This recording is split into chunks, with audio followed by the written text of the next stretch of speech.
Greetings, everybody. Hello, hello, hello. Hi, everyone. It's so nice to finally meet all of you. Hey, this is we're gonna be doing the this is the podcast. Very excited. This is the Destiny 2 Lore Emissaries podcast. And this is my Okay. co-host.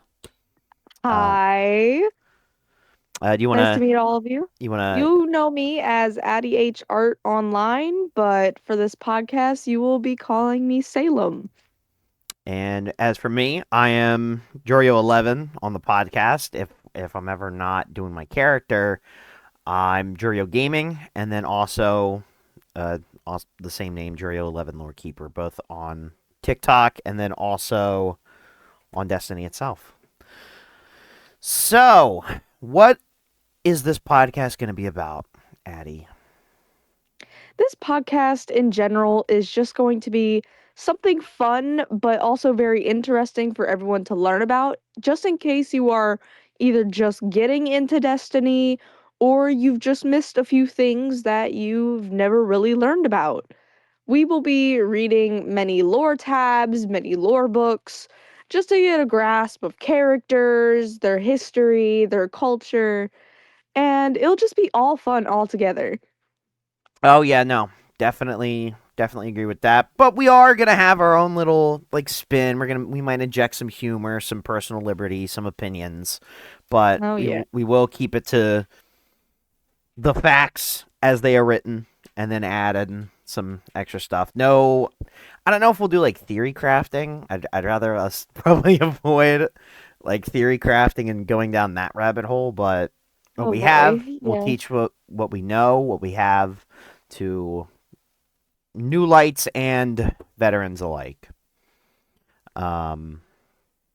So, anyways, today's episode is going to be the start. That's just the title of the episode, and we're just gonna A new beginning. pretty much, yeah, it's like a new hope. So we're gonna instead of like diving into some like deep lore, which we're gonna start doing on episode 2, we're gonna more focus on like how did the podcast start? Who are your hosts really? Like what like who are we? Who are Um, we? That's a exactly. good question. Who are you? Um, Who are you?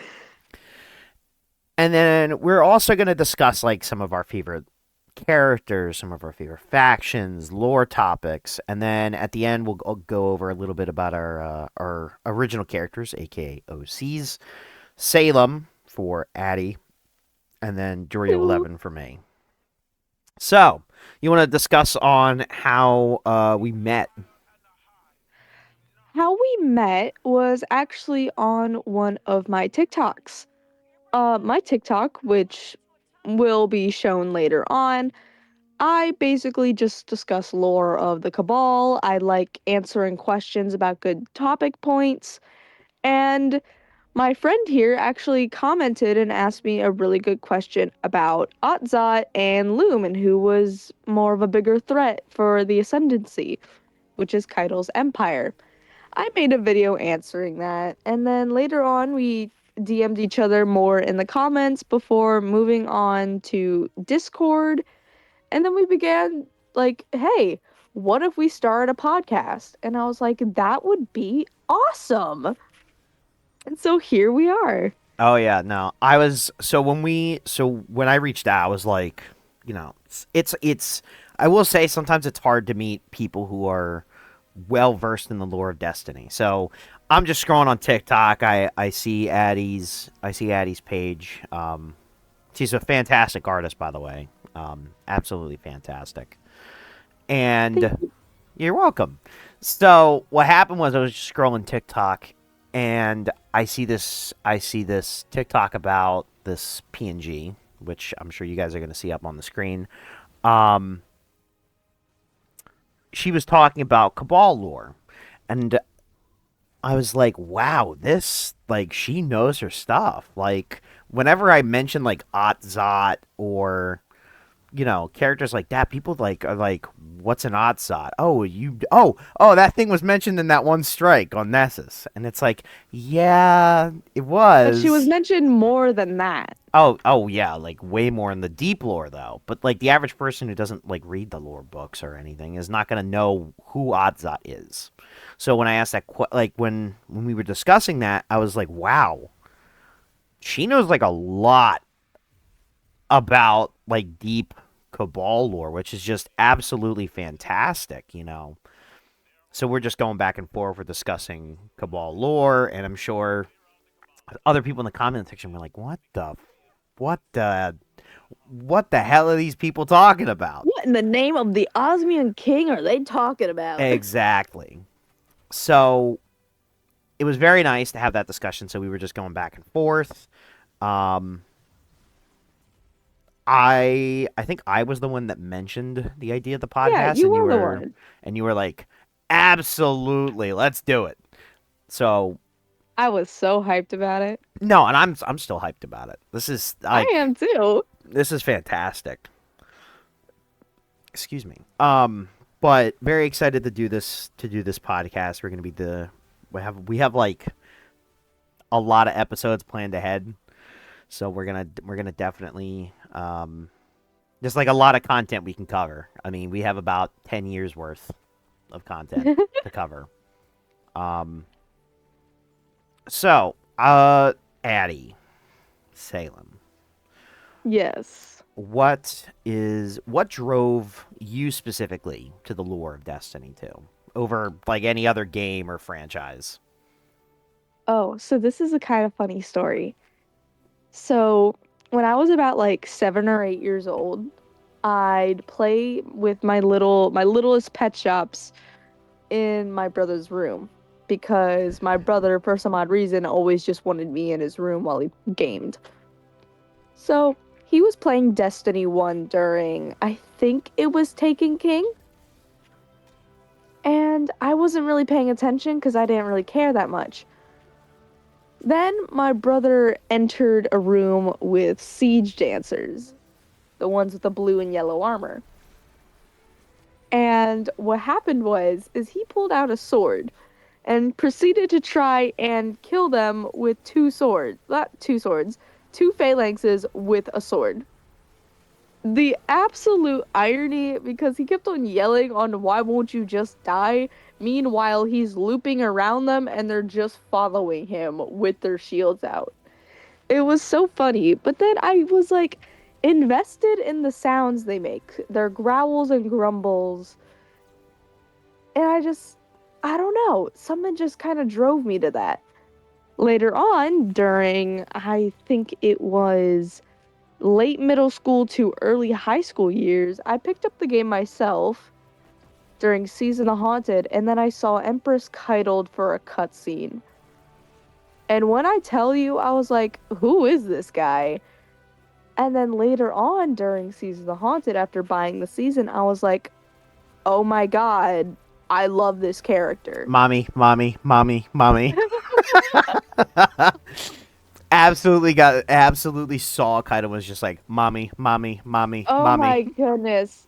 When I saw her, I was like, ma'am, please pick me up. I beg.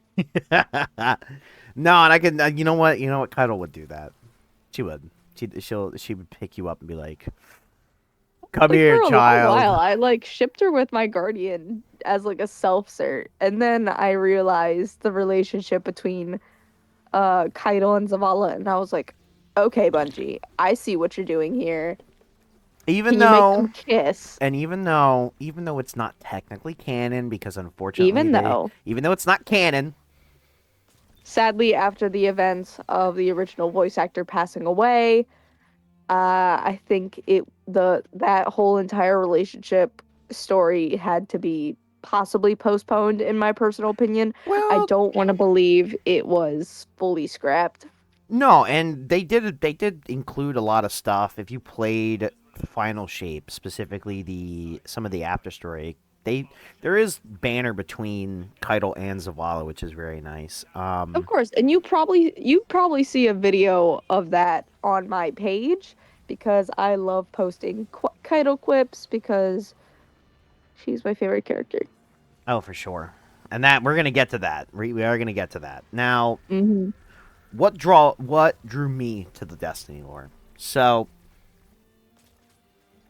for the record, my history with Destiny is significantly longer than Addie's. I've been with the game franchise since Christmas 2014. I remember Crita's End had just come out. It was well, it wasn't called Crita's End. It was called Dark Below. Came out. It was exciting. I was hunting around looking for the ghosts, and then I was informed that like, hey, like there's this giant backstory that's just not told. So I went looking. I went looking for the grimoire, and I was just like captivated. I was like, wow, wow. So I just started reading and reading Wowza! and reading, and then I started watching some lore YouTubers. Shout out to Mylan Games and My Name is Bife. You guys are the legends. You guys are the goats. You guys Oh are my like the gosh, Mount. Bife is the reason why I'm so caught up with Cabal lore, other than lore tabs. They are like absolutely the goats. Both of those YouTubers need to be put on a wall. Sorry, They Evase, need you to do be not. put on a wall of fame. Yeah, Mount Rushmore of Destiny 2 lore. Evase, you're not allowed on there. No Evase, you're not allowed on there. Um, And I don't like to dog on anyone's content, but no. like at the same time, it's not the most reliable. Yeah, he's And that's what we he's like more to of do. We a want to stay reliable. yeah, he's more of a theory crafter than an actual like Lore lore expert. lore expert, which is fine. But don't call yourself a lore expert as a theory crafter. Like earlier, actually yesterday, I believe, I made a whole entire video of the hypothesis of Cabal cannibalism, especially when we learn about the last Cabal on the Dreadnought. How'd he survive for that long? I know damn well those rations that they brought couldn't last them 11 years. That's fair. That's fair. Um, or he just ate like a lot of chitin. He's like he used to eat it like bark. Like Yes, wonderful mm, bark. Someone said, chitin. what if he ate the hive? And I was like, aren't they like not safe to eat? Drifter's eating them. Well, that's Drifter. Drifter will literally eat anything that even Drifter will eat remotely. anything. He said the Cabal tastes like chicken. Uh, yeah. I mean, he's eating. I mean, I remember this one scene, and this is just a funny lore tab, where he's caught. It's like season of the Splicer, the House of Light are in the city. They're calling them baby eaters, and then Drifter just shuts it down by saying, "Okay, who hasn't eaten a baby or two?" And everybody's just looking at Drifter like everybody's just looking at Drifter like, what did you just say? Like, my brother. The heck? Yeah, no, Drifter's very funny. He's gonna get his own episode. The amount of lore to that man alone is just he is quite the He's character. an interesting character, Oh, but I love his ghost more. what Blue? Oh, I fucking love Blue's Blue. hilarious.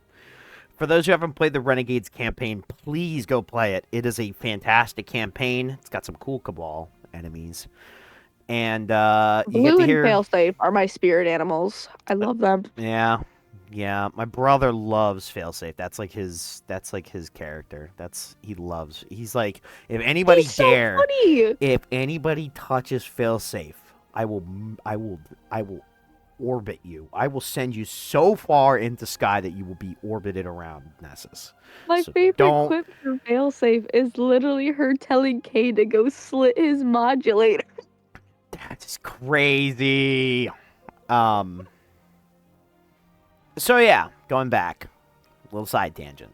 Going back. Um. It was right about the time when Taken King came out, and the Books of Sorrow in particular. That was, I guess, the the official door opening. Like before then, it was just peeking through the peephole or like cracking the door open. Books of Sorrow wide open, diving right in. Um, Yeah, forget peeking like you're trying to steal grandma's cookies. Let's dive right in. yeah, let's just go right for it. Let's listen to Oryx ramble about how he exterminated hundreds, if not thousands, of races. Could just cherry on top. Damn, Um, just like the Cabal for real. Cabal for real. Well, they didn't. Well, okay.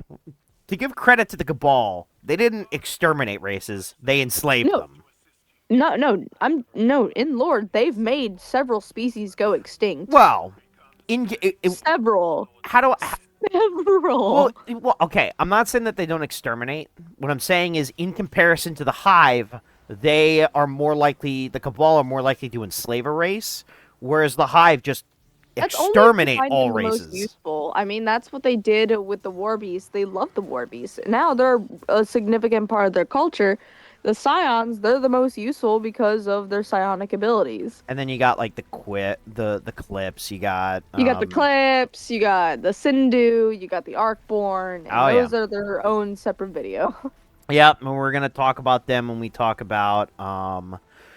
I think we're gonna mention when and how they got conquered during the next episode, and then they will also be mentioned again in the I'm not Shadows. too sure about the Sindhu because there really isn't that much on them. I mean, we still gotta mention them, Of course, honorable mention the Sindhu.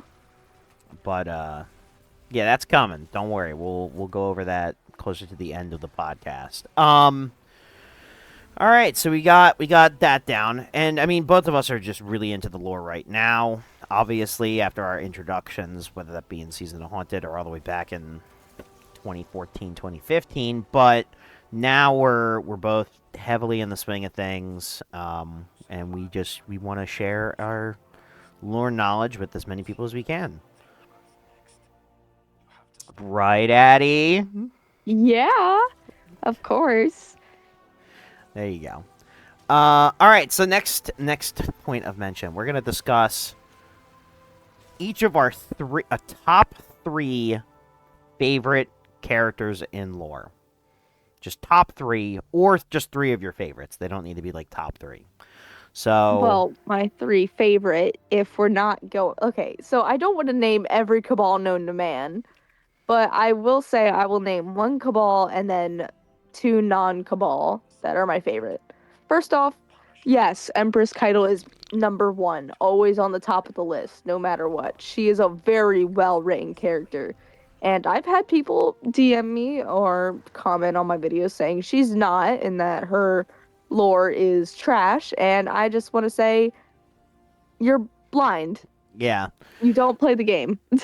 Yeah, I mean, while I think your lore could be expanded on more, I think what we have right She's like the now. most in-depth character we have gotten in like the past like 4 to 5 years. Oh yeah, in Her recent lore time, has like yes. kept expanding every single year. In recent times, I would say yes. She is probably the most well drawn out character in recent times. Overall, I think that title still belongs to Oryx. The amount of lore that was dropped from the Books of Sorrow alone really just put him pretty much so far above everybody else in terms of the amount of lore that they have on a single character. Yeah, of course. I'm But just saying, obviously, in recent times. Yeah, and that's not to say Keitel's not got a giant catalog of lore to her. She absolutely does. It is. I could have like a whiteboard, not like a whiteboard, like one of those boards like detective use, and I could like wrap a string around her and then start like Connections going to just about back everybody. to back to every single character she is connected with in some kind of way, and that board will be filled with red lines, like I'm trying to solve a detective case. Oh yeah, no, it's just she's once again a fantastic character. Fun little trivia fact: the voice actress who does Keitel is the same voice actress who is Amanda Holliday. That was so surprising when I learned that, but also hilarious because just imagine her arguing with herself in the studio. Yeah, and the other funny thing to note about it is that both Keitel and Amanda Holliday are excellent pilots. So you have to wonder, like, Did the VA like want to go to pilot school or like before she became a voice actress? Because if I had a nickel for every time a character played, this VA played a character in Destiny 2 that was a great pilot, I would have I have two two nickels. nickels, which isn't a lot, but it's weird that it happened twice. All right, so you She's got. great. Oh yeah, no, absolutely love her. And She's then favorite Cabal character. next two, obviously, second one I'm gonna have to give to Failsafe. Failsafe is a funny character. She has a lot of personality. I love when she does the tone switches to a cheerful tone, instantly to a go F yourself tone. Love it. I absolutely love it. Yeah, so I in also feel bad because she just wants a body, and we kind of learned that during the last Wish raid. If you do the wishing wall, oh she was so funny during that raid. oh my yeah, and that's another funny thing. The amount of people who are getting into Destiny now, specifically with the Last Wish raid, they don't even know about the Wish Wall, which that Yeah, blows my I didn't know mind. about the wishing wall until I think like my third or fourth run of it. Yeah, it just blows my mind. I mean, that wishing wall, for the record, people, if you haven't done the wishing wall, please find out some of the codes. It makes runs of Last Wish so much more funny. You can have Failsafe as an announcer, you can have Drifter as an announcer, you can It's so funny. you can skip to certain encounters if you just don't want to deal with an encounter. You can make everybody have like flower crowns and like it is a that raid You is can a also get blast. an emblem from it, from what I believe, because that's how I got one of mine. Yeah, one of the emblems. There's like three emblems, and I think one of them is tied to completing the raid. One of them is tied to the wish wall, and then the last one I think is tied to Petra's run. I don't know how to do Petra's. It's flawless. That's what a Petra's run is. It's a flawless run. Oh, yeah, that's gonna be difficult with a raid team. Oh yeah, not a lot of people have the title for that raid. Petra's run. Riven's Yeah. Bane. They don't. A lot of people don't have that one. Because Yeah. it's Petra's run is required to get that title. Unlike other raids where you Yeah. don't have to do it like flawlessly or whatever, that's the Uh-huh. one of the only ones where you have to do it flawlessly, which is crazy, but Passing.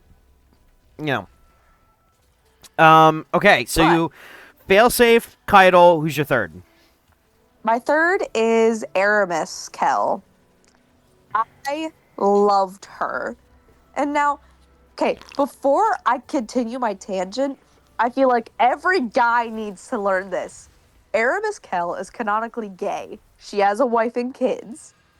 So please, for the love of God, stop saying your guardian can fix her. Yeah, no, she's a He will lesbian. not.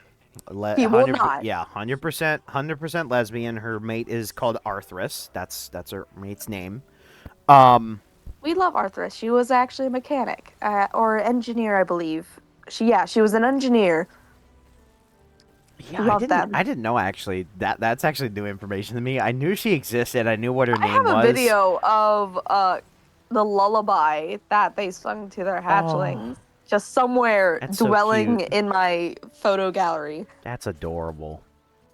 I love it so I much. know Bife did an interpretation, which was really cool. I'd have Yeah, to yeah, go listen to yeah. that as I well. have it. I have it. And I like listen to it sometimes in like Crazy. tears. We But will. like She will. I By the love way, Aramis. Aramis will get her own episode. I think she Yes. deserves. She deserves it. Her She had a episode. whole redemption arc and everything. She deserves her own episode. I think when I do give her episode, I am also gonna combine that episode with the Major House of Salvation / Mhm. House of Darkness lore, because they intrinsically go hand in hand. It's not like a you can't mention Aramis without mentioning House Salvation, but she will be getting her own Obviously not. episode. She's getting her And own also that episode. one old Elixir back during Revenant in that one thing. And she just speaks in like the native language, which is a bunch of like chitters, like chitter chatters. I kind of like find it funny how when Aramis was translating, she was like, basically she's telling you to go off yourself. And I was like, thank you. Great. What? And that's so funny, bro. I was Fun. dying. So I don't know if you know this about Elixni culture. Trivia fact, because I'm going to be filled with those.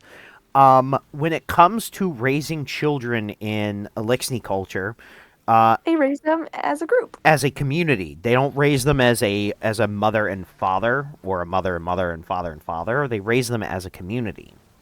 So while Arthas and Aramis are the technical parents of the children, the children themselves are not only raised by them, but raised by their entire community, which I think that's like, as a human who only understands the monogamous parental situation where you have a mom and a dad, or just or a dad and a dad and a mom and a mom.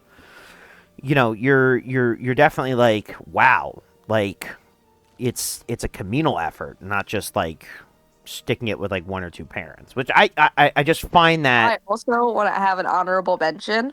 Not many people know this, but Elixir have both genitalia.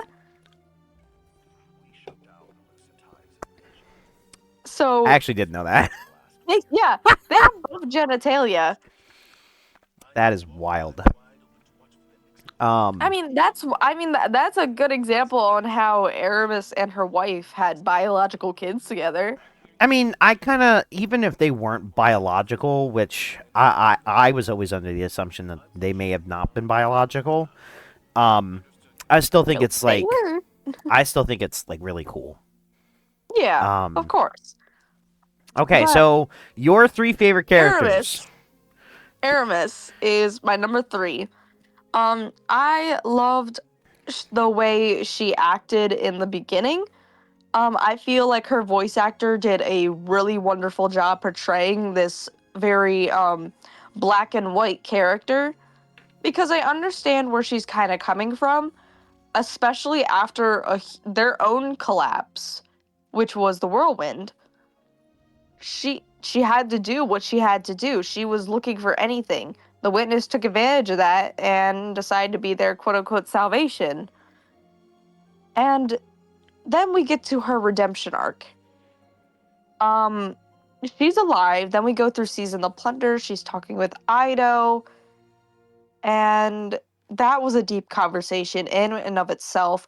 Not to mention, uh, Marasov and Aramis having their own chat together, talking about the things they need to like. She understands what Aramis is, what she's been doing, and where she could go forward from this. But as soon as she mentions the wife and kids of Aramis, Aramis stops answering. Like, that is the most touchiest subject Mara could have brought up for her. And it's really sad to know that the last time so there's a giant gap in the lore. After Season of Plunder, the next time we really see her was in It's during the Echo Revenant. Well, So we get her mm, mentioned. we get two. We get her mentioned in Seraph due to some lore tabs and all that. Well, she's a major And player she in she's a major player in the potential destruction of the Traveler by using Rasputin's yeah. weapons Fuck, I forgot about against. that cutscene. Yeah.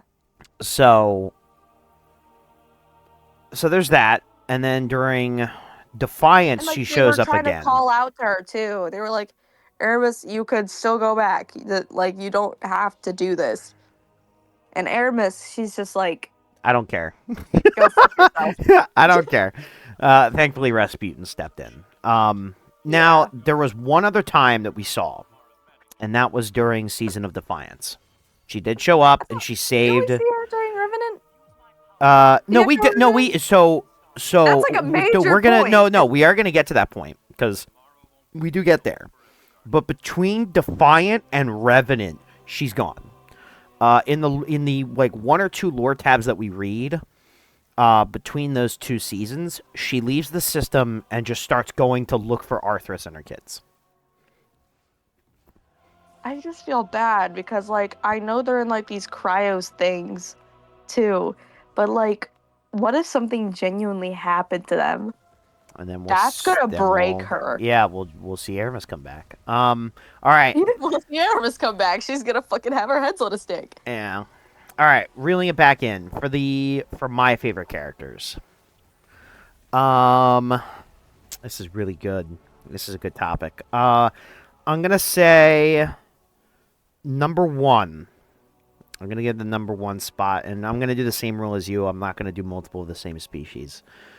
My number one character, who I simultaneously both love and hate, is Savathun. Savathun, the god of trickery, the witch queen herself, is one of Me my and my friend had most. a debate about her because he's a Hive nerd, I'm a Cabal nerd. I said, out of all the siblings on who the Cabal could beat, Savathun is getting mopped. No. I think so. I think Oryx probably would have the worst chance, considering that the Oryx wouldn't have Skyburners. the worst chance. Taken King, he wiped out 2 factions. Yeah, but so when the Cabal tried to raid Savathun's throne world, they failed. They definitely lost to Xivu during the fall of Tor Bottle. Yeah, like How there's was no it? comparison. How was it that the Skyburners were able to land a ship onto the Dreadnought? They didn't just land it; they crashed it into it. Oh yeah, I mean, but it's because of that. I think Oryx would do probably the worst. Now that's not to say all three of them would pose I major think it was threats. dumb that he put his throne world in his ship. Well, he inverted it, and that's, by the way, fun fact: the Hive have a holiday called Inversion Day, where they celebrate the inversion of Oryx's throne world into his dreadnought, and to celebrate what Hive do is they turn things inside out. Oh, You know, it's yeah, it's something else. But I love yeah, Savathun. I love Savathun. Savathun is a fantastically written character. I love her too. I She cried during Echoes. she had the biggest build up as a villain, even probably more so than the Witness. The Witness build up Personally, I started. think she was probably the most well-written villain that we got in Destiny 2 in a hot minute. I'm not saying in all of Destiny 2. Yeah. I'm just saying in a hot minute. Oh yeah, no. And what she was the most built up villain. When we were first introduced to the Whispers of Sorry, Savathun. Forsaken lovers. I did not give a damn about it because it made me very uncomfortable, especially with Aldrin. That was a Right. very uncomfortable thing to watch. Oh yeah. So when it comes to Savathun, we had whispers of her even just immediately after the Taken King was killed, and then we first started seeing whispers of her in 2017 with Destiny 2 Vanilla. Didn't she say she went to her brother before the raid and said, "You're going to die"? And Oryx was like, And then Oryx was like, "Cool, "I'm always happy to die." cool, great. Cool. I hope they do." I hope I do. Oh yeah, I'm no. tired of his sister's bullshit. No, it's sword logic. That's what it all draws back to. I It's know, sword logic. but I'm just saying the mixture of his sisters. I don't know how he even keeps it together with those two. Oh yeah, no. Heresy is gonna the episode of Heresy is gonna get its own episode because the amount of lore. Zima sounds like a child, bro. She sounds I mean, like a child that's a brat. Fun fact, she's the youngest of the three. I know that. Oryx It's kind of favored her a little too much, and now she sounds dependent on her brother. well, she's dependent on a lot of things, whether that be faith in a higher being, her power, and by the time we get to Heresy, she doesn't have a being to follow because the one that she thought she was following, the Witness, was the Darkness. Turns out, no, he's just the first knife. And then she also loses all of her power, so she's mortal. Wherever she is, if we kill her, she's dead. There is no throne world she can fall back to. I will shove my dead messenger so far down her throat that I will bathe in her soul fire like Kaido wants to. I am. Okay, so going back to Savathun real quick. Go for it.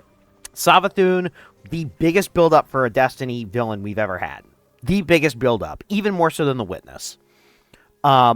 Then when we meet her, she's voice acted by the fantastic Deborah Wilson. Shout out Deborah Wilson. Awesome. She did have to step in for Ikora during Edge of Fate for a bit because of the whole... SAG-AFTRA.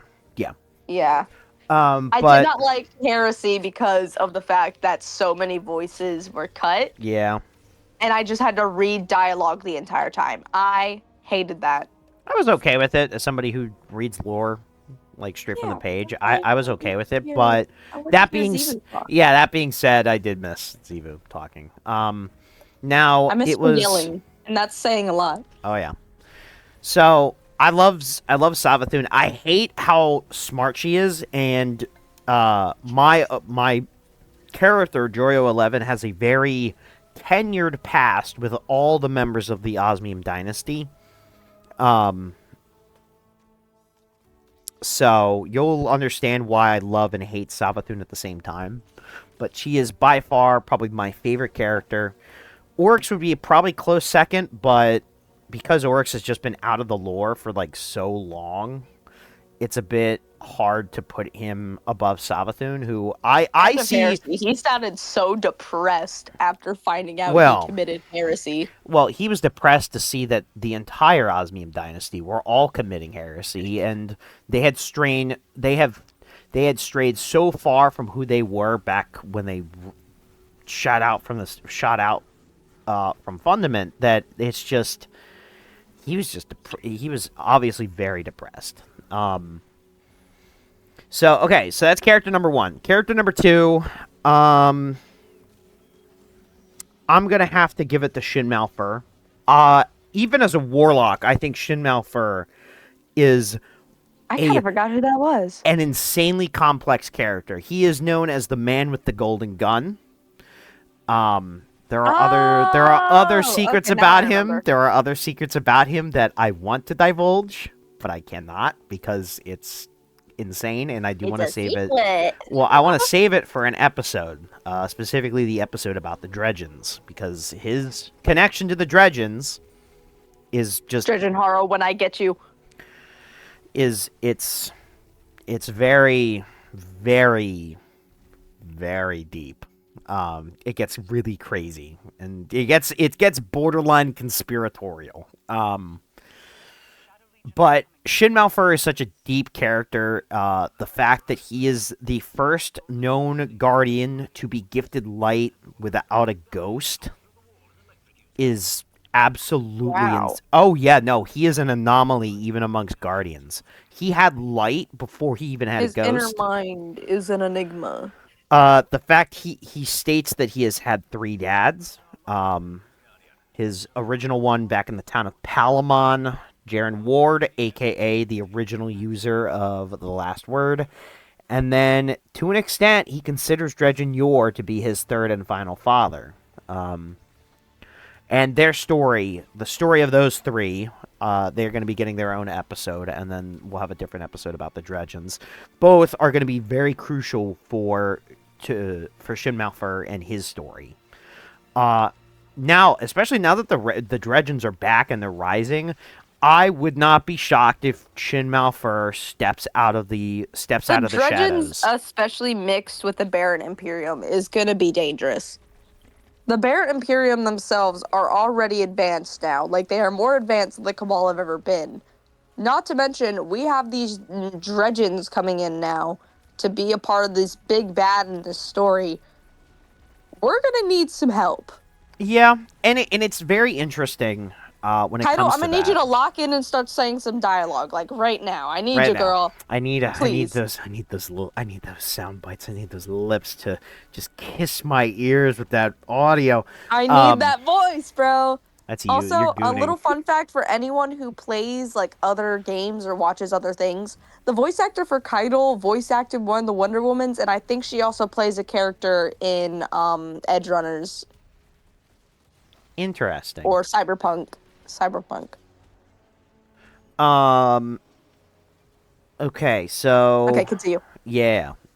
So we got Savathun, second favorite character. Who did I say was my second favorite character? Oh yeah, Shin One of the Malphur. dredging guys? No, Yeah, Shin Shin Malphur. His story is absolutely crazy. It's like classic Western. His story is Howdy, partner. classic. Let me just shoot you with my golden gun. Yeah, he's the man who, I mean, a lot of hunters dedicate the golden gun technique To him? to him. He was the first person to use the golden gun. His name, one of his names, is the man with the golden gun. Shit. Bro Oh has yeah. aura. And then character number 3. So I'm gonna have to give it. Ooh, this is a good question. Oh, easy. Rasputin. Rasputin is, prior to about. Oh, hold up. I think she left the call.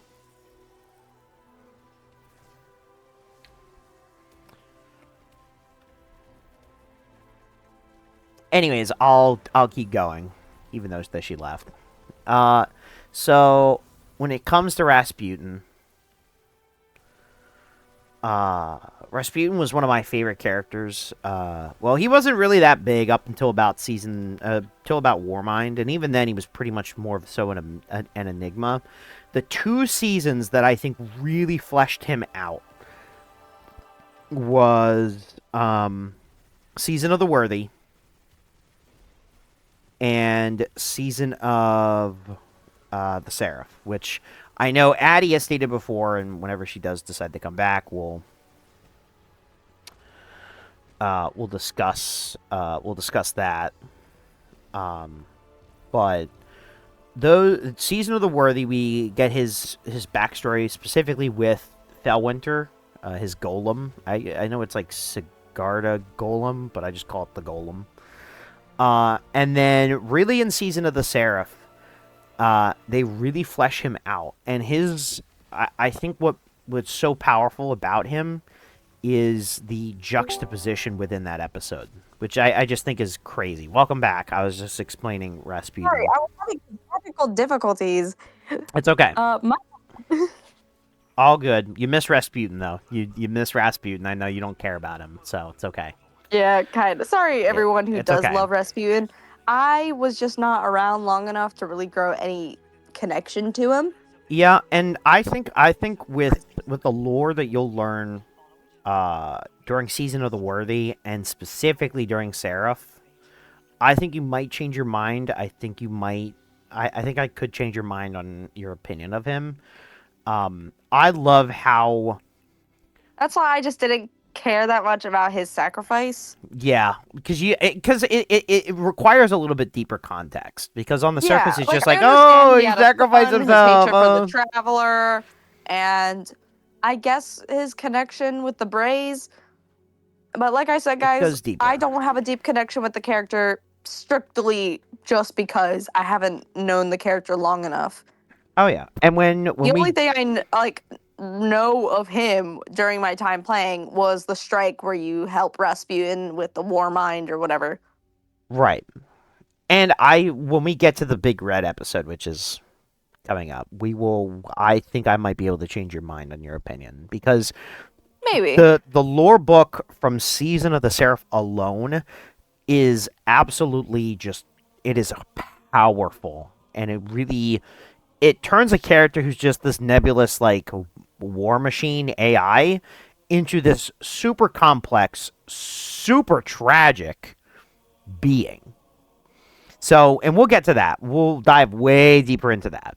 All right, so we're gonna go over next. We're gonna do the favorite factions in the lore. We don't have to go into too deep, but 3 of the factions. They can be friendly or hostile.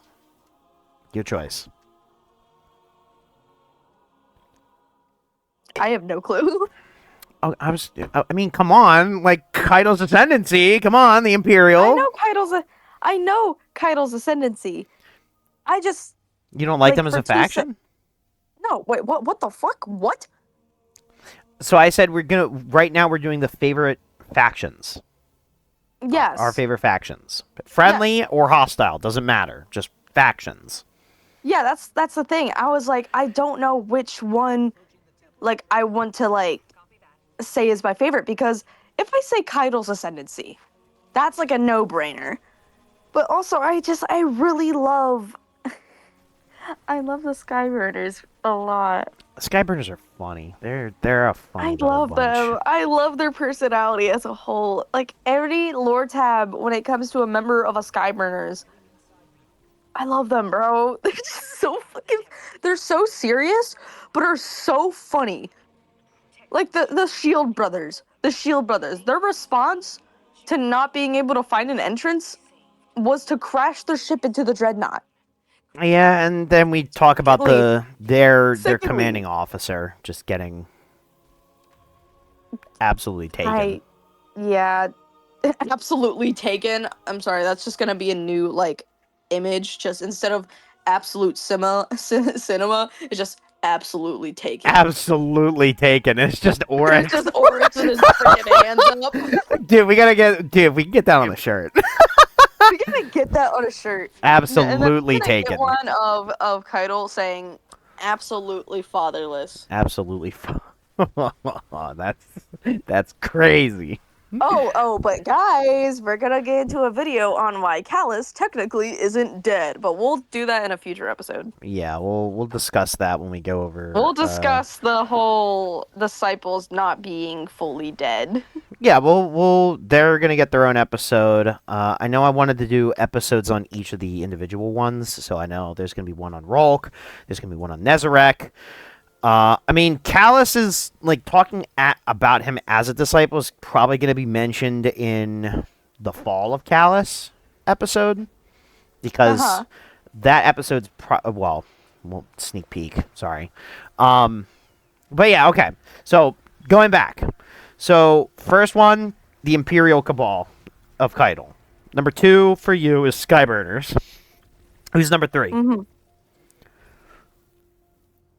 Okay. So, a lot of people may not know that much about them, but I really enjoy how the dust giants are known as the heavy hitters in the Cabal Empire. And that's why I love their faction so much, is that they are the definition of we stand on business and we stand on business until the last one is left. Oh, for sure. The scouting legions don't really get like a ton of like you have to really go reading for a lot of the scout legions. My bad. Um, but they're all really fascinating, despite the fact that you don't in game you kind of don't see them all that often because they're all spread out across Mars and Phobos slash the Dreadnought. But they're all fascinating and they're in their different perspectives. So very that is valid. That is such that dust giants being up there for you is valid. Don't let any person tell you, "Well, the Scout Legions are too tiny to be considered." Like, no, they're factions. Come on, they're not. They are their own they're big enough to be considered their own factions. Yeah, They have 100%. enough troops. Also, for anyone that also just wants to be a little bit of a prick in any comment section that we are going to be having, yes, I understand that all of the factions within the Cabal, the Scout Legions and all that, are all considered just that, Scout Legions, but they also have their own purpose. Yes, they are foot soldiers, but again, the siege dancers are also really good. The pilot good side of the Empire. Skyburners and Dust Giants are the heavy hitter foot soldiers within the Empire. Them the Blind Legion of themselves are also foot soldiers, but they are also good in when it comes to researching and collecting Vex technology. We get it. They're foot soldiers, but they also have a bigger purpose within the Empire. That is why they're named differently. What about the Ice Reapers? The Ice Reapers are scions that were fucking hell. I think No flares. yeah, the flares. But like them of themselves is a whole fucking doozy. Sorry, I didn't mean to say that word that much, but like they are a doozy, guys. the Ice Reapers, especially the sister, like they are three sisters, and then you get to their brother, I believe. I think it was a boy, right? After we kill them, then the brother wants to take revenge, or it was either a brother or a sister. It's just I believe that the Ice Reapers within and of themselves are just the head of really psionic crap. It reminds me of like a Spec Ops group. That's what the Ice Exactly. Reapers remind me of. The They're Ice Reapers aren't that big. no, it's primarily Scions. It's primarily Scions, yes. Which is Um, honestly very interesting that the Scions get their own faction within the Empire. yeah, yeah, I'd say it's. But it's not that surprising, also, when you consider Keitel's background and how much of a soft spot she has for the Scions due to her background. And I mean, by the But we'll get there. time, I mean, technically, by the time we find the Scout Legions, while they were sent out during Callus's reign, it's funny because if you look back, by the time that they arrive in our system, Callus has already been deposed. Yes, of course. Which I just find that so funny and how out of touch the Scout Legions really were with the state of the Empire. Um, I just find that very very hilarious how and I mean that's their whole philosophy too. Going out, not being allowed back until you complete your mission. That's how it goes. Okay, so your three favorite factions are the Ascendancy, the Skyburners, Cabal, and the Dust Ascendancy, Giants. Skyburners, Dust Giants. Okay, my turn. Um, Number one favorite faction is the Taken. I find the Taken absolutely fascinating. This is not the Dire Taken because I don't know too much about them yet because they're very different than normal Taken. The new Dire Taken are quite the doozy. Yeah, they're very weird. R.I.P. the last Skyburner. I'm sorry that you got turned into a Dire Taken. We were just too late. Big sad. Um, It's but sad. the normal Taken are such a fascinating. Sometimes I even wonder, do they even have a consciousness anymore? No, think of them more like empty shells with their will imposed by whoever took them. So, Kind of um, feel bad I, because imagine you're just living your day and next thing you know, your body is no longer yours. I don't even know where they go after being taken. so like after you destroy them, or after like in the No, process no, like between. what being taken. Where do you go even after being taken? So, how do I explain this?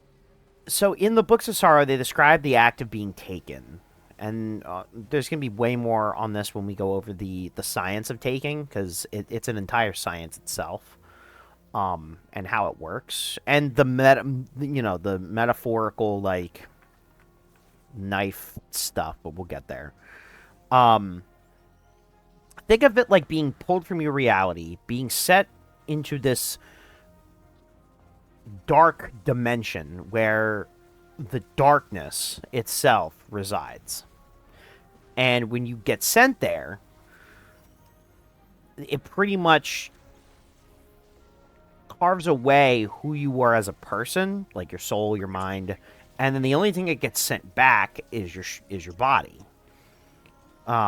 And whoever took you, their will gets imposed upon that shell, so it acts out according to the will. So whether that be the Witness, Oryx, Salvathun, Cordia, it doesn't matter. Um, but the science of taking is absolutely fascinating, and it will get its own episode because I'm very like that I feel process, like being and taken is the worst thing that could happen to me in Destiny 2 sometimes. it's But then I weird. realize there is so much worse in Destiny 2 that could happen to me. Yeah, there is far worse fates. But So much more. anything involving the Vex is a fucking nightmare. Oh, I don't even want to know that That's feeling. that's fucking body horror stuff. Like I don't even want to. But when it comes to the Taken, I find them to be very fascinating. I fell in love with them the second I fought them in the Taken King, so they're number one for me. Number two is the Lucent Brood of the Hive. Love the fact that we were actually able to fight other light bearers. Yes, it wasn't human light bearers, but they are light bearers nonetheless. Um, A I light rem bearer is still a light bearer, guys. exactly. Let's not be Um, racist now. it was certainly surprising fighting them in the Witch Queen. For the 8 hours it took me to beat the Legend campaign, the light bearer hive were absolutely the giant menace that was plaguing most of the missions. Shout out specifically to the hunter hive, the acolytes who use blade barrage. You guys are absolutely just On demon time. yeah. You guys are on demon time. I target you specifically whenever like because you guys are a mess. Um, Whenever I see a Titan with T Crash coming my way, I just kind of stand there and accept my fate. It's like that one dog image where he just closes his eyes looking at the light. yeah, it's just see, you see I just like, you why see a fight blue it? missile coming, and you're just like Why fight it? you're Why just like fight it? you're like I should speed. He just smiles and his eyes are closed. You're just like I accept my fate. I'm just What would standing there be like, you know what? Take me out at this point. Get your fucking victory. a cool thing that they can do in the future? By the way, Bungie, if you're listening, Make give Cabal light bearers, Bungie, and my life is yours. yeah, yeah, that too. But what My I was life gonna will be say, yours, Bungie. You can have my entire bank account of what my 73 cents. Just give me give it my light bearers. give it to me. Give it to me. No. Give it to me. With Give the it to with the me. Lucent Hive light bearers, I would like to see them have new supers. I do not want to see a T crashing hive light bearer. Thank you. You know what? When it comes to what abilities I'd want them, I'd want Titans that have solar. I would want Hive to, I guess, not Hive. I would like the You mean acolytes. witch? No, Or I was gonna say acolyte. The acolyte, I would want to have arc, and then for the warlock, I would the wizard. I would want them to have void. so who wants a hive-sized Nova bomb launched at them? I mean, Anyone? we have that all the time with Savathun. That's one of her major attacks. Yeah, except they're like in little bursts and like little bursts, like boop boop boop boop Fair boop boop enough. boop. Or alternatively, an arc. I don't think I about think it's like during T Heresy, crashing. Savathun was actually like the first character in a while besides Keitel that made me cry because I was like, wait, you considered us friends? Eris Morn, what the fuck are It's you making me do? yeah. Savathun's I know she's a relationship with master us. manipulator, okay? And I'm easily manipulated, okay, She, guys? she says friends, and I say that with quotations. Because I it's know, but like, she wasn't actually our friend. She was never been our friend. Savathun is only in it for one person and one person I don't only. know, man. The way she Herself. talked to me kind of sounded like we were more. Wild, wild. Calm down. Um, so when it comes to okay, so Lucent Hive. So we got Lucent Hive, we got um Taken, and then my third favorite faction. I'll be honest with you. Can I be honest with you? Be honest. I kinda. This is gonna be controversial. I think Oh boy. I love the Choir Vex. I think What? the Choir Wait, which Vex. one's that? Maya's Vex. Maya's Vex. Oh yeah. The Choir Vex from episode Echoes, Edge of I Fate. liked when she brought back the Red Legion. I say there wasn't really that much story to it. I feel like that was a very disappointing season in general. But I did like how the with the war beasts looked like they had collars on them. That was Yeah, cute. that was cute.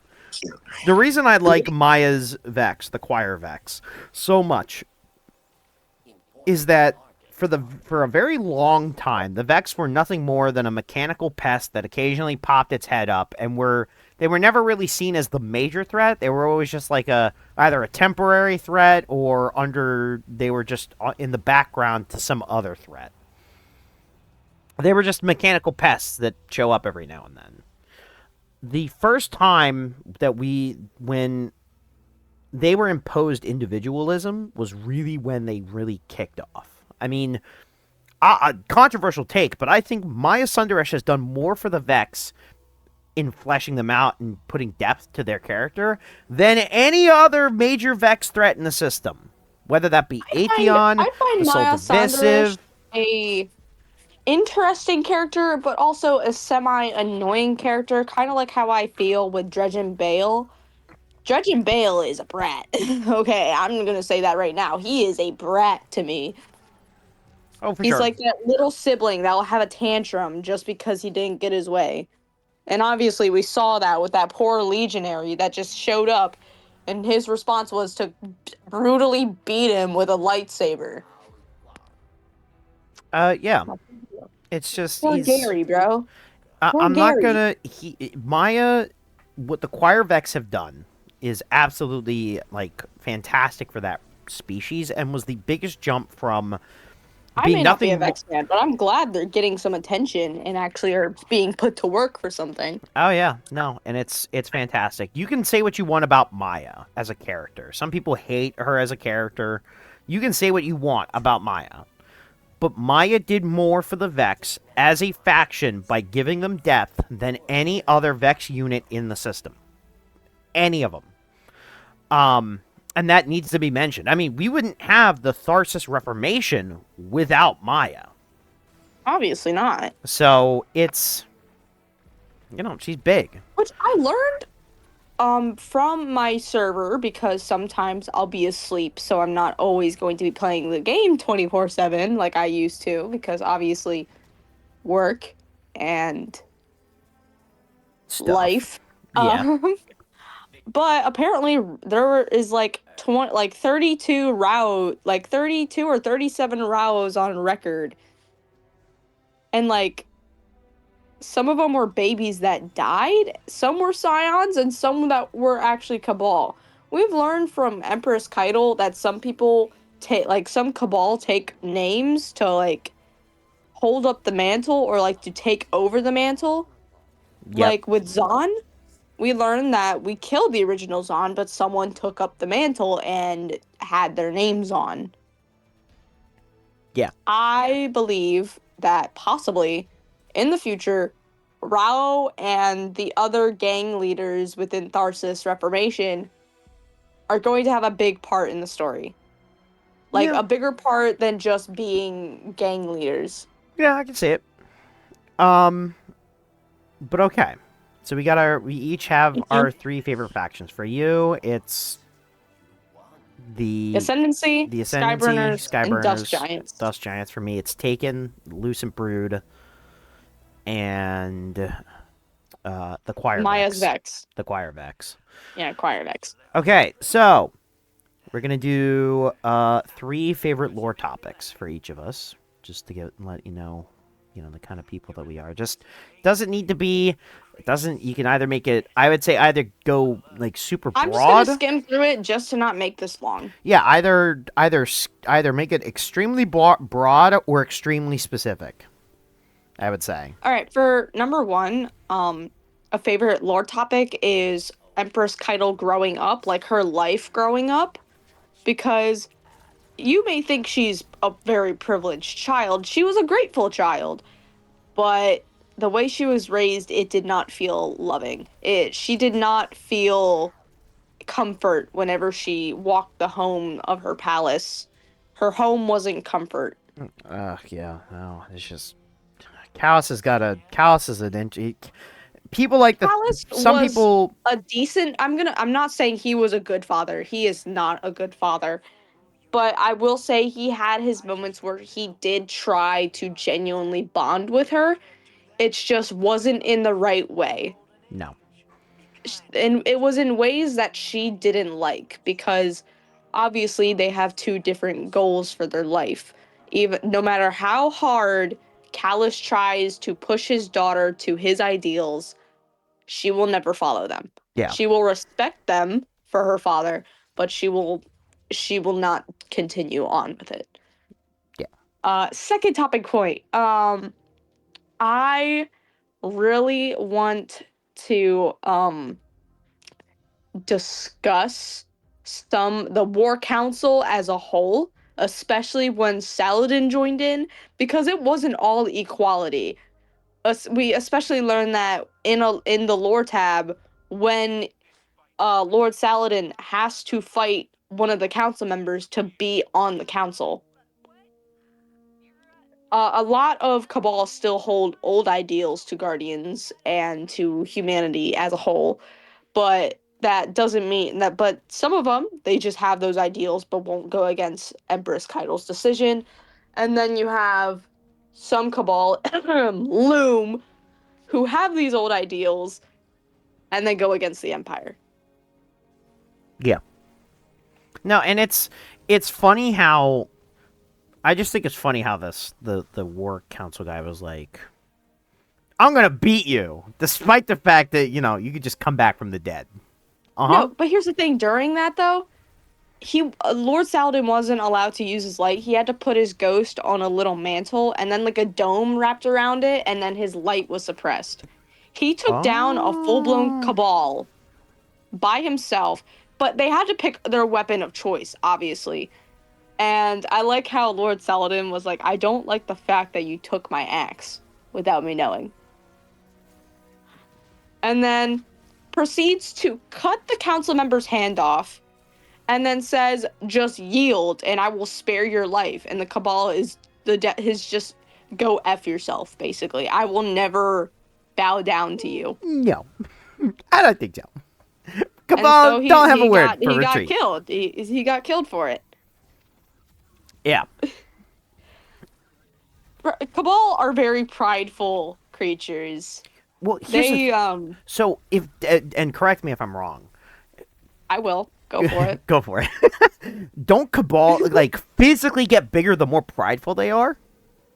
Like Technically, their yes. On a size standpoint, is yes. their The size bigger is based off of their ego. their I don't know how the hell it works, but the bigger the ego, the bigger they are. But if we're going genetically standpoint, no ego involved. Females are mostly bigger, especially when it comes to their mating, their brooding cycles. Just that is a whole video when we get into Cabal because I really want to get into some of their culture because you know me, I'm a girl the of Barents culture. and the War Beasts. Barons and the War Beast and the Barons When a and their mommy Barent babies. and a daddy Barent love Baron each love other each other very very much. much. But another mommy Baron and a mommy Baron want to fight each other to kill the kids. And then the mommy Baron has to protect her hubby wubby. Or Crazy. else those kids are getting slimed. Crazy. And that other mommy Baron is going to mate with the daddy Baron. Fair. Yeah. It's a listen. They may be a decently functional society, but when it comes to mating, they don't give a shit who gets slimed in the process. If you want that, if you want that male, you're getting that male. Habussy. You want the habussy? You want that habussy? You need You the want the kabusi, you're getting the kabusi. You gotta fight the wife for you it. gotta fight the women. Gotta fight the woman. All right. That's Give why me females have tusks. one more little topic. And challenge. Can't be related to the Cabal. Wait, fuck you. Ooh. I want to go into Failsafe's crew. Oh, like Captain Jacobson. Yeah. I mean, she was a captain in a way. She was more like, well, she wasn't captain. She was just I onboard said AI. in a way. I mean, I just think it's really sad that she was I think like, it's really sad. Yeah, She's she just was. all alone on Nessus, and all the things that can keep her company are just the random Fallen and the stupid freaking Vex that keep on shooting. Well, at least now she can connect to the helm and actually talk to people.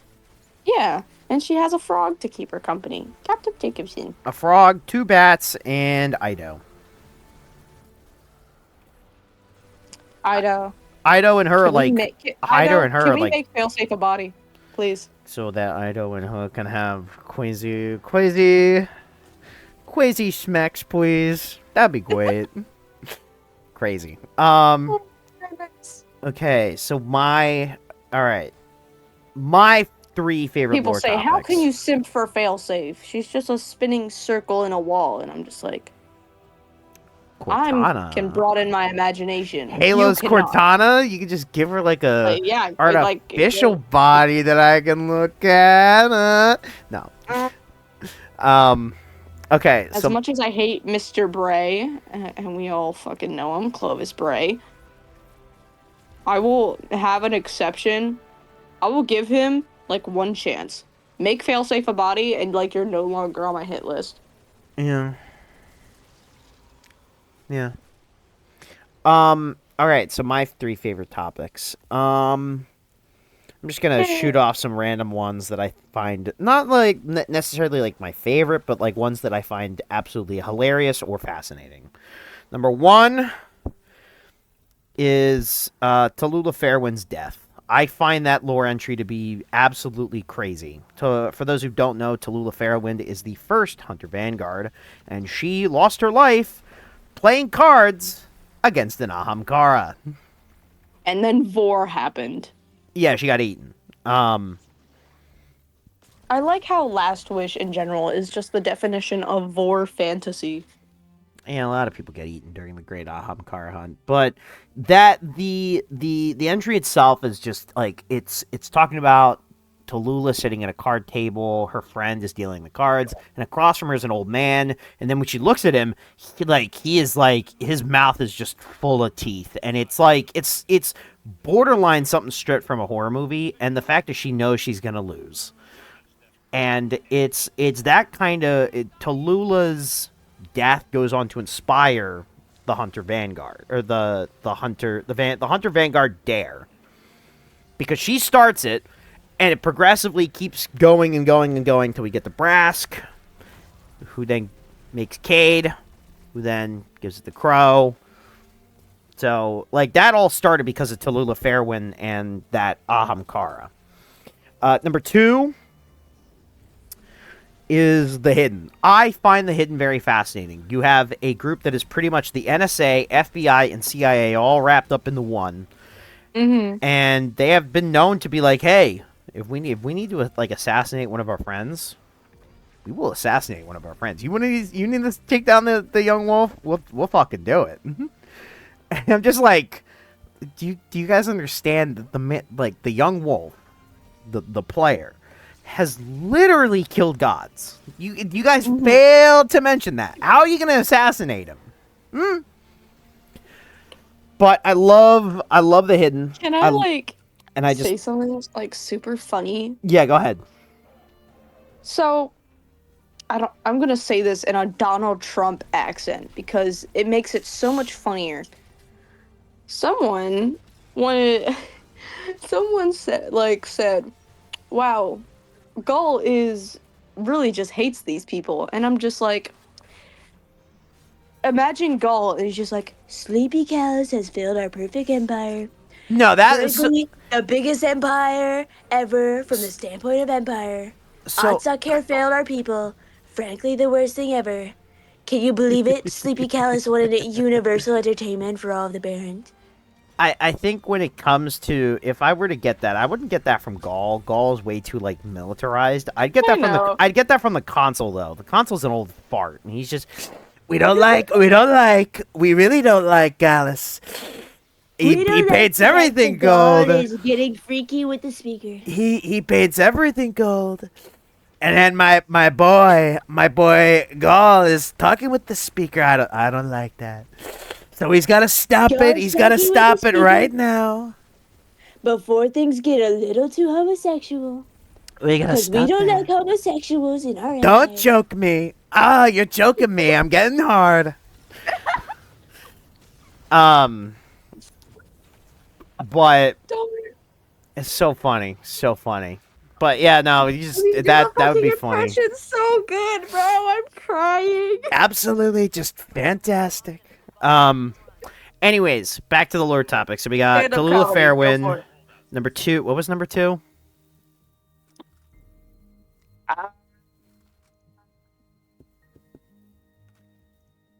Damn it. I forget.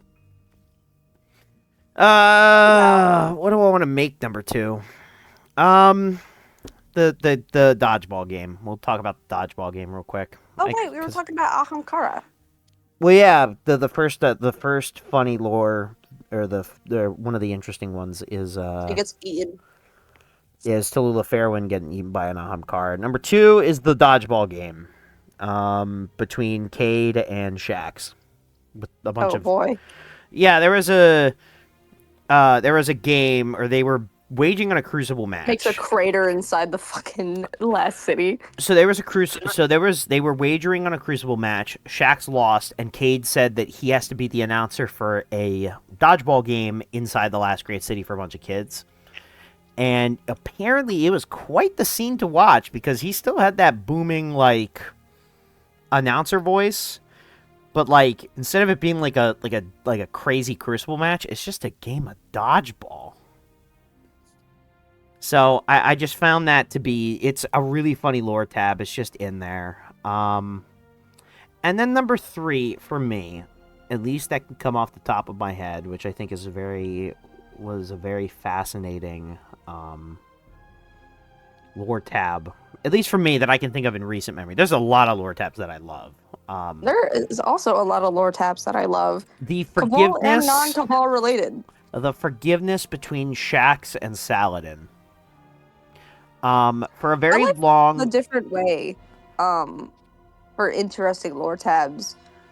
I like the way that Keitel mourned Amanda Holiday differently, even though we only know them really arguing, but like Keitel actually liked the girl, like not liked her, pilots. but like They're both pilots. They're both really good at flying she ships. respects her as a fellow pilot, and even like Morozov, when Keitel was getting on Mithrax's ass about feeling bad and guilty, she was like, "That's just Keitel's way of mourning," and I was like, I didn't even know they liked each other at all. Yeah. For me, the third piece of lore that I find absolutely fascinating Go for it. is the Forerunner. For those who don't know, during the 30th anniversary, there's an exotic you can get called the Forerunner. It's a sidearm that shoots special ammo, and it is based off of another universe's weapon. And in this case, it is Halo CE's Magnum. The lore tab for the weapon describes how Banshee interacts with it, and he's looking at this weapon, he's like, this would definitely fit in a Titan's hands. It feels like a Titan's weapon. I don't understand, like, these giant bullets coming from the weapon. I don't really get that. He's talking about the fact that the weapon shoots like a very particular round in the Halo universe, but like he's making all these comments, and it's like he's just subtly just making reference after reference after reference, and he's just playing it cold, like he doesn't get it. But as you're reading the lore tab, you're like, that's Master Chief.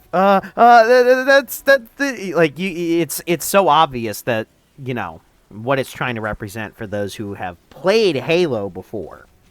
And that's another universe I know a lot about, but not nearly as much as Destiny. Destiny is the number one. For a second, instead of the fallen, like the word fallen being a slur for Elixir, I genuinely thought we were gonna call them split lips, like we did for Halo. I mean, they're not really split lips. They're more like chittering bugs. Technically, they're split lips because two mandibles can open up. I guess. So you could say split lips. It's a little bit different. All right, OC backstory. We're gonna talk about our characters' backstories. Try to keep it very broad, like just like. Oh, Salem, how I love you. I love her. Who's Salem? She was such a. Salem is a Cabal that was honorably discharged due to her injuries. Injuries that were pretty bad. Now she permanently has to walk with a cane. And she has a little war beast named Ponyo that she found in a dumpster because she just loves this little baby war beast so much. What can I say that isn't too broad? Oh yeah. She is an archivist. She is the one that is mostly in the Cabal Empire's lore room where they keep all their books of cultures, different things that is also highly mentioned, the research. She is the one in charge of it. She has a few Scion workers with her that just help keep the place tidy, and sometimes she has to write books herself based on knowledge she gets from Guardians. She is a very kind individual. She lost an eye, and she also lost a leg. That's why she walks around with a cane. She has a prosthetic, but it's not the easiest to get used to walk with. Oh, did you mention Um, it- Ponyo? Yes, I did mention Ponyo. I love Ponyo. She found Ponyo in a little dumpster. And she loves this war beast ever since. She had two other war beasts named Phobos and Deimos. They are big war beast. Like big, their scales are all like pitch black, and their armor was gold. And these things she used in battle when she was fighting at the time. She was a soldier for the Ascendancy. She was not a soldier for a different faction. She was a Keitel soldier. But she had a bad injury during one of the moon strikes. And she wasn't like Loom when she got like permanently honorably discharged. She accepted it. She said, I know I will never be able to fight like as well ever again as I used to. But I can still like show that I have some worth to me. And so she just lives a more peaceful life within the Empire. But that doesn't mean if the time comes and if she is most needed, she will pick up her weapon again and fight her final death. Good stuff. Good stuff. I love it. I love it. I like it. I Like like I said, it. that is the most broad I can get with her, guys. I know. I know. And she will get her own episode with time. As for Jorio 11, my It's gonna character, be dramatic too, guys. Be prepared for that. both I'm of gonna our make it episodes. dramatic. Both of our episodes are going to be dramatic. I'll be honest with you. Jorio 11's history isn't all that peachy keen. It's filled with tragedy. So what's a Destiny lore character without some tragedy? Fair enough. So my character, Jorio 11, he's a temporary, well, not temporary. He is an on and off member of the Hidden. He used to be a part of, but is now primarily Overwatch for a team called Fire Team Zephyr. Overwatch. He provides Overwatch for Fire Yes, Team Trauma. Zephyr, who are a fire team within the Hidden. He is the founding member of the Guardian Librarical Order, which is he's a librarian pretty much. But don't let the librarian status fool you. He very much is exceedingly deadly when he goes off on solo missions, which doesn't happen as much nowadays. Ever since the Witness's defeat, but if he needs to pick up a gun, he will. He lost a lot of people along the way. His original fire team were all slaughtered. One of his pupils died by his own hand, actually. And he struggled a lot, specifically with the Osmium Dynasty, who Oryx and Savathun have practically ruined his life. So he has a giant. His hatred for the Osmium dynasty can only be compared to Eris Morn's, who he was very good friends with. They both have a severe hatred. He actually liked Eris Morn at one point, but after she and Drifter got together, he was like, "Gonna step back. Gonna step back." That relationship in general, just I don't know. I don't like it. I like it. I love it. I feel like Eris is way too serious, and Drifter is just not serious at all, and I think that's the magic of how that works. I mean, I will accept it. I mean, like, hey, you love who you want to love. I'm just saying, Eris Morn, girl, the Drifter out of all people. Well, he's That thing you called a rat. well, and they called each other names all the time. Moondust, Of Rat. course they did. Moondust, rat.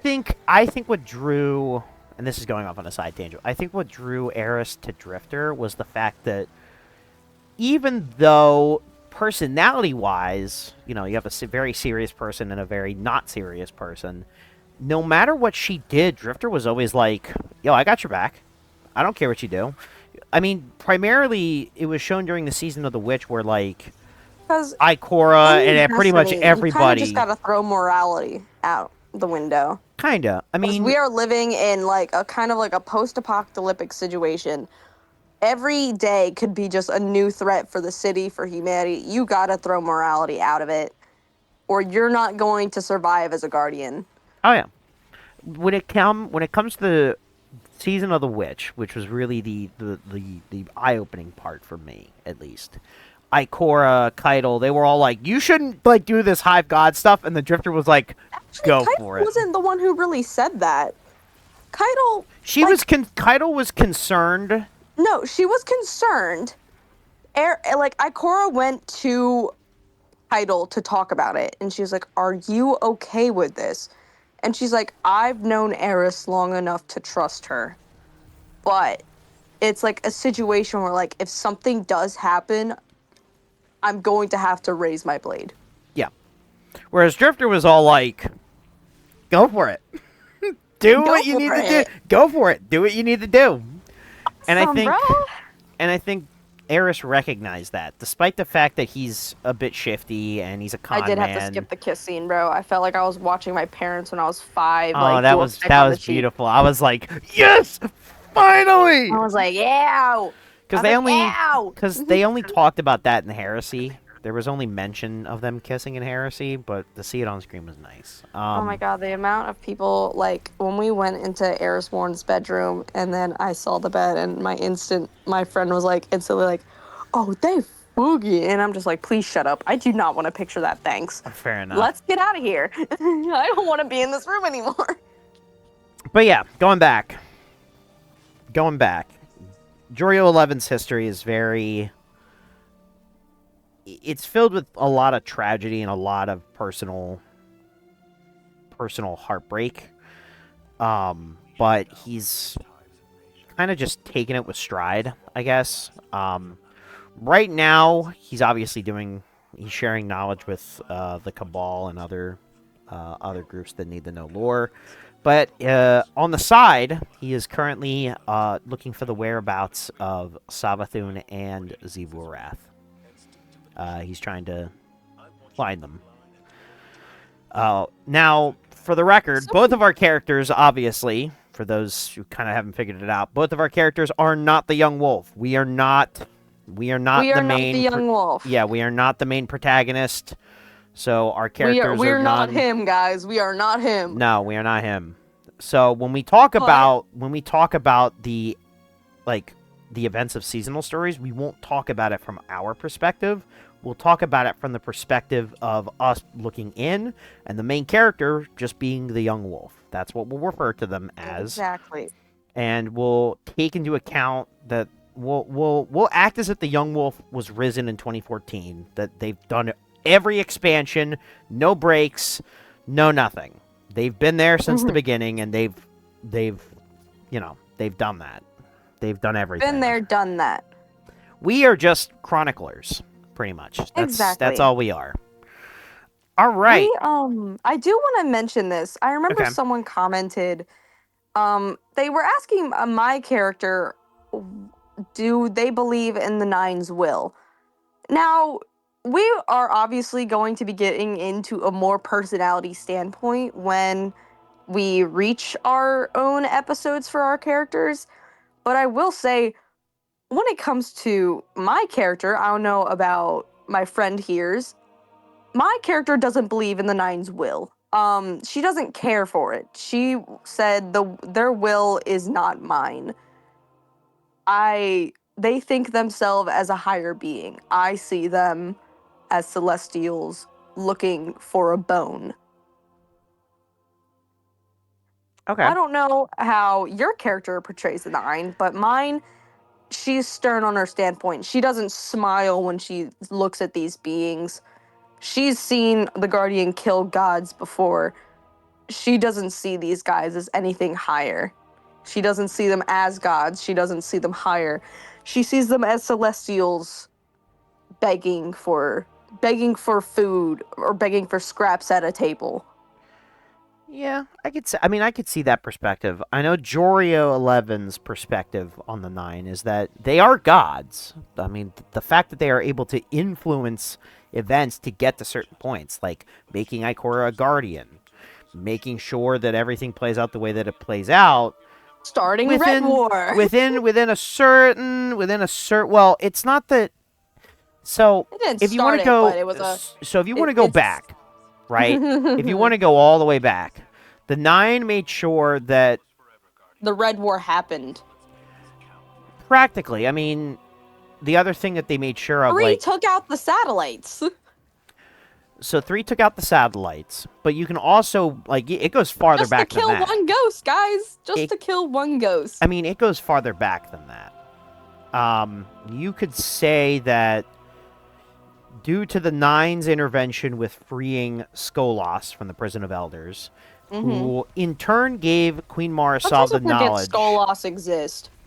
Yeah, I mean, now he's a Revenant Scorn, so. Yeah.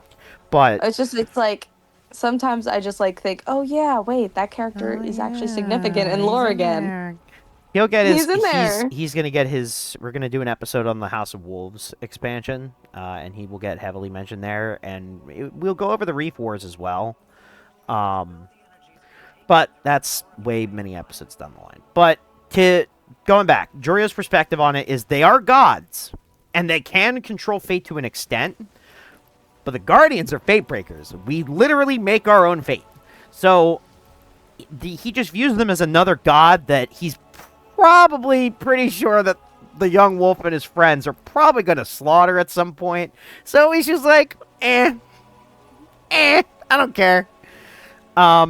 He's a little bit cautious as to Lodi's, the message of binding the Nine. He's a little bit concerned as to, who could be binded. If it's purely humans, or could it be anybody? It would really stink if one of our already known enemies became the figure that one of the Nine wanted to bind to, because combined the Nine's extra interdimensional bullshit that is on the same power scale as paracausality. Prophets kind of literally sometimes. When she hears bind the Nine, she thinks, are we gonna actually combine them into one being? Yeah, and I think what it is they're trying to bind themselves to physical beings. Like, they want anchors they don't want to be where they are, they want to be where we are. So they want to bind. What I'm confused is when 6 was talking during Edge of Fate, and then it turns out now 6 is a problem in Renegades. Now I kind of see why 6 was acting that way in Edge of Fate, because of the context of Renegades. You know what I mean? Yeah, I know what you mean.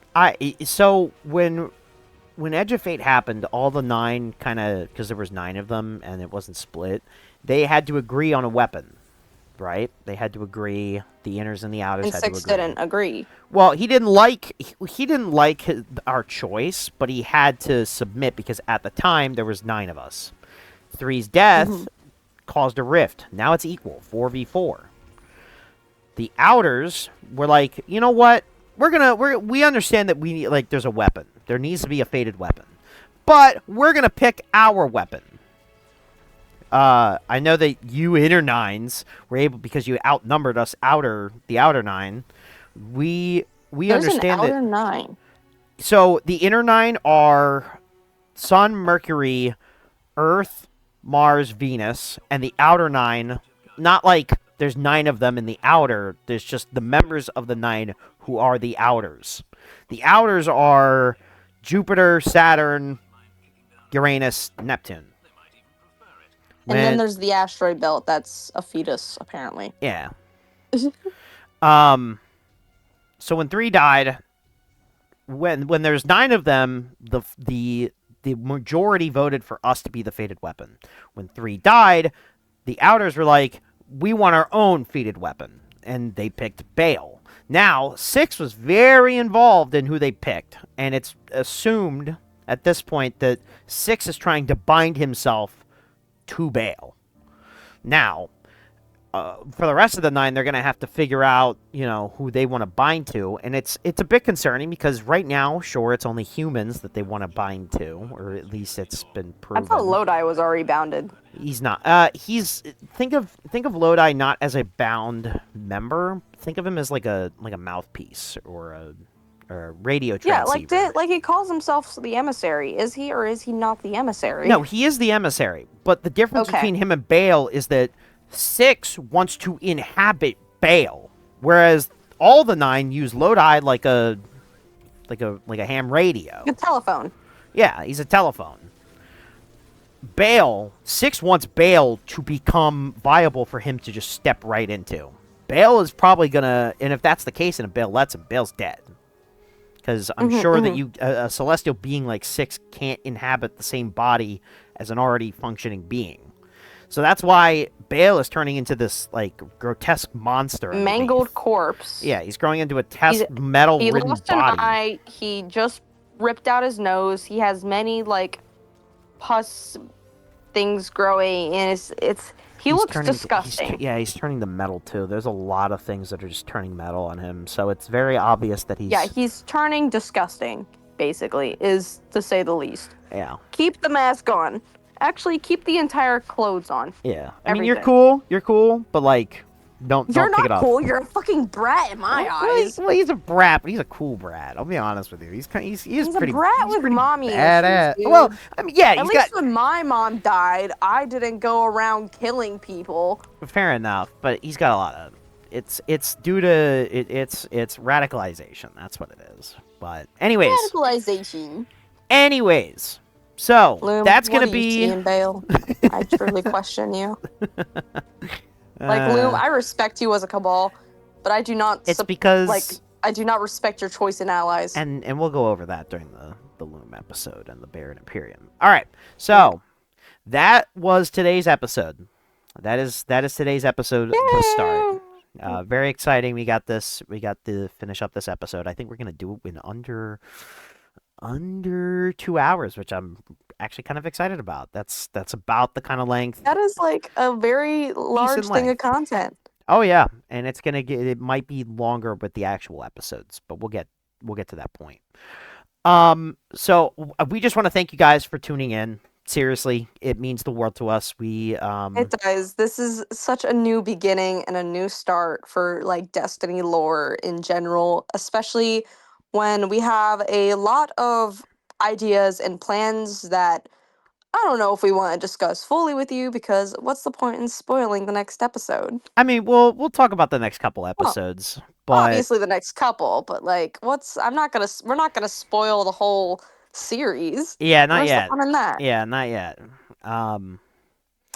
So here is what our schedule is gonna look like, in terms of just how we're going to do these. We're going to record every Sunday, or at least attempt to. If we need to change the recording day, we'll change it. But the goal is to do every Sunday we'll record, and then the episode will go live anytime between Sunday if editing doesn't take If that we get long. it all edited and done within Sunday. Yeah, which I don't. I'll be honest with you. I don't know. But it will be up at the latest weekly reset on Tuesday. So from the time we recorded on Sunday, the Tuesday is when the episode can drop.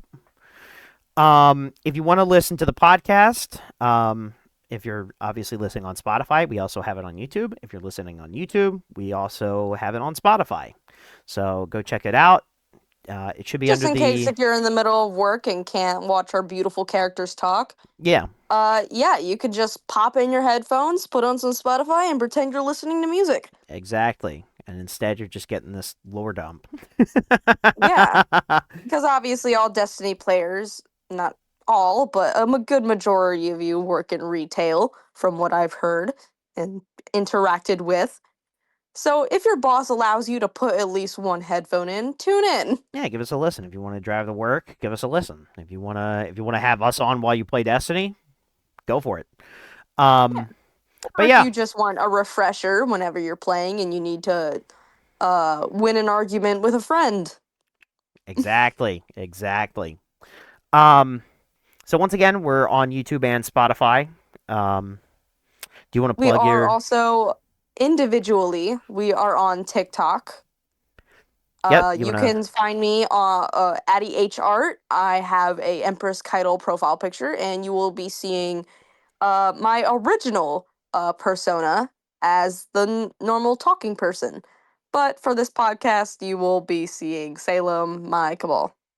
Or if we need to break the fourth wall and talk outside of our characters, Or if you'll we need see to break the fourth wall. Addie. As for me, I'll link two different ones. So I have my personal TikTok, just Jorio11 Lorekeeper, and then I have my streaming TikTok because I also do stream live, Jorio Gaming 00. You can find that on Kick. My Twitch is already linked in the bio of my TikTok, so Well, if there you you want go. to check that out, go for it. Yeah, there you go. But yeah, and we'll do this every episode. But yeah, that's where you can find us individually. If you want to ask us questions, give us suggestions, go for it. If you have any business inquiries on the YouTube video, I will leave a link to our business email. And then Mind you, we will try and get to you as fast as we can. Again, we are only human. We can only get to things so far, especially with our busy schedules. correct. Now to give a little sneak peek at the upcoming episodes. What Episodes. episodes? The two major topics we're going to talk about in the next couple episodes is going to be the Osmium Dynasty and the Books of Sorrow, and then Callus, more Callus. In fact, I think he's Callus getting. is a character I believe a lot of people like to argue about, especially when I was first doing my lore videos on TikTok. Oh yeah. Some people think his character got ruined after he got a daughter. Some people say his character uh got ruined because of Bungie expanding on him more instead of him just being who he was during Leviathan. Which, honestly, I don't know what to tell you, dude. Grow up. Yeah. But Grow but up. yeah, They're expanding on his lore. that's It ain't gonna kill you. yeah. That's going to be the upload schedule. The next episode's title is going to be called The Empire of Callus. So yeah, stay tuned. 1 week from today, you'll probably, or in about a week, you'll see the next episode. We'll do these episodes weekly. I forgot to mention that. Mm-hmm. My bad. Is there anything else you wanna say? Oh, there is actually one more thing I want to say. We also both have our own Discord servers. Depending on how we're going to even advertise those, I have mine already advertised. It is 16 and up. Um, but you will also be getting hints on when an episode is come out or going out in my server in our announcements. If my friend here has any plans for his server about his announcements on it, you'll probably hear something about his server too. Yeah. So if you're part of my server, whether that be through joining through like LFG or just being in the server already, or asking to join like via my social media. Oh wow, I got myself there. Yeah, I'll put out announcements every time an episode goes live. So yeah. I think that's gonna be it. So, you want to say goodbye to everybody? We are Cabal. We eat the mountains and we drink the seas and we will conquer the stars. And I'll see you all on the battlefield. See you next time, Guardians. Cue outro.